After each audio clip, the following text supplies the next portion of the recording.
Okay, Kyle, bring the garland a little farther down. Like this? Perfect. I'll hook this here, and then we can look at hanging the lights. Great. Do you want me to set up the chairs now, Mr. Jacobs? Not quite yet. We'll put the chairs up after everything else. That way they aren't in our way when we set up. Okay. Whoa, this place is looking fancy. Yeah, gotta get it ready for the big show. Show? The Christmas show. You know, the one you're in. Oh, right. Next week's Christmas pageant. Yeah. Is your family coming to see it? They wouldn't miss it. Dad's gonna film it and everything. You mean with a camera? No, with a cereal box. Of course a camera. I didn't know there would be recordings of this. I thought it would just be a one-time thing in the garage. It will. Are you nervous or something? I wasn't. What's the matter? What's the difference if it's recorded or not? Well, a play in Mr. Jacobs' garage is one and done. The internet is forever. You're really weird. You know that, Kyle. Hi, Laura. Here to help get ready for the Christmas pageant? Hi, Mr. Jacobs. Actually, I kind of forgot you were going to be getting all of this ready. Oh, I see. I can help, but I was really coming over to listen to the radio. Well, there's nothing saying we can't do both. Really? Great. I'll help untangle these lights. And I'll start the first program.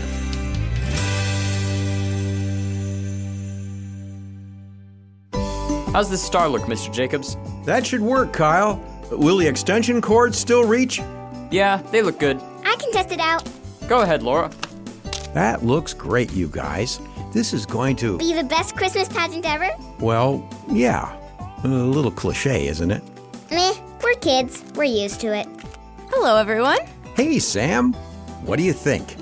It looks great. It's for next week's pageant, right? Are you coming? Oh, I'll have to see. You know the delivery service in December. Non-stop chaos. Are you heading out then? Nah, I've got some time to kill. Well, how about some hot apple cider then? That sounds perfect. Great. I'll pour you a glass. I'll be right back. So are you guys ready for the play? I am. I'm not sure about Laura, though. What's that supposed to mean? You forgot all about it. I didn't forget. It just slipped my mind. Sam understands. Don't you? Perfectly. Whatever. So, you might not be able to see the show this year? I don't think so, Laura. Sorry.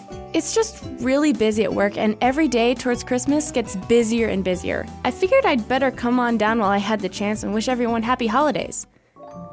What's the matter? Happy holidays? Yeah? You've never heard that before? We have, but it's usually not a good thing. Yeah, that's what people who hate Christmas say. Are you crazy? Tons of people who love Christmas say it. I should know. I deliver their presents. Well, I've heard stories, and they say different. Oh, yeah? From who? Some loony? Guys? Depends. You calling my mom a loony? Maybe we should listen to the radio. No offense to your mom and all, but if saying happy holidays is a bad thing, then I'm glad I'm not her kid. Oh boy. You wouldn't last a minute. Maybe I should listen to the radio. All right. Now that you two have settled down and have had some time to think, let's get to the bottom of this. What happened? Well, you left to get me my cider. Right. And what happened after that, Sam? Laura asked me if I'd be able to come to the show, and I said I'd be busy. Here's the good part. I'll let you talk in a moment, Kyle. So I said I wanted to wish everyone happy holidays. And then Kyle had a meltdown. Is that true, Kyle? I wouldn't call it a meltdown exactly. I'd call it righteous fury. I think Meltdown explains it better. No one asked you, Laura. So, if I'm understanding this correctly, this whole argument is over the phrase, happy holidays. Pretty much. Yeah, only people who hate God use that instead of Merry Christmas. It's a fact. Ask anyone. Actually, Kyle, that's not true at all. Told ya. It may be used to avoid saying the word Christmas, but it usually is used to simply say, I hope all of your holidays are good ones. Come on, Mr. Jacobs. There's only one holiday in December, and we all know what that is. Yeah, Christmas. Actually, there are several holidays in December. Oh yeah? Like what? New Year's Eve, Pearl Harbor Day. Advent, Hanukkah? Wow, there are a lot of holidays in December. Well, maybe, but the most important one is Christmas. After all, what does Hanukkah have to do with God's love? Well, everything actually. Not funny, Mr. Jacobs. I think he's being serious. It's true. And I have a book that explains it pretty well. I'll be right back. So, not to say I told you so. Oh, shush. Want to listen to the radio, Laura? Okay. All right, Mr. Jacobs, we're ready for the story. Glad to hear it, Laura. This story happens in the land of Israel before Jesus was born. But how long before? About 150 years. But to set the stage, we're going to go back to 300 BC, when a great general that you may have heard of came to Israel. A great general? Like, how great? How about Alexander the Great? That's pretty great. In case you didn't know, Alexander was famous for turning the little country of Greece into a giant empire. He went to war with many nations and won battle after battle. But according to the story, when he got to the city of Jerusalem, he was kind to them. Good Jewish people, I know that the God you serve is greater than even me. So I will do as your former masters the Persians have done, and let you worship your God in the way he has commanded you. Fast forward 150 years, and things weren't so good. Alexander the Great had died, and his kingdom had been split into 3 parts, and the ruler over Jerusalem was a very different kind of man. He wanted to make sure everyone knew that Greece was the best. So what did he do? He told all the Jewish people that they couldn't follow God anymore, and instead had to bow down to idols. He even went so far as to put a statue of the Greek god Zeus in God's temple, and make Greek sacrifices there to dishonor God and his people. So, not a nice guy, in other words. As you may have guessed, the Jews were not happy with this, and they rose up against their enemies, destroying the altars to the Greek false gods and fighting to free Israel from this evil king's decrees. Okay, this story is pretty cool and everything, but you said it had something to do with God's love. And so far, all you've talked about is kings and wars. Are we getting to the point? We're almost there, Kyle.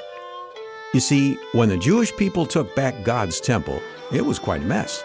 Things that God's law said had to be clean had been ruined by the Greeks, and the lamp that lit the temple had only enough oil to burn for one more day.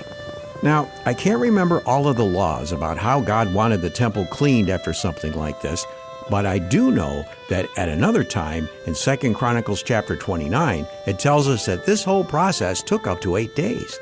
So they had 8 days to clean up the temple and only 1 day of light? So what did they do? They trusted God. They wanted to do things His way and not take any shortcuts. They cleaned the temple for 8 days, and God kept that lamp burning for all 8 days. That's crazy! And that's why, on Hanukkah, Jewish people around the world take 8 days to celebrate this wonderful miracle, where God showed His people that He loved them and that He would always give them what they needed.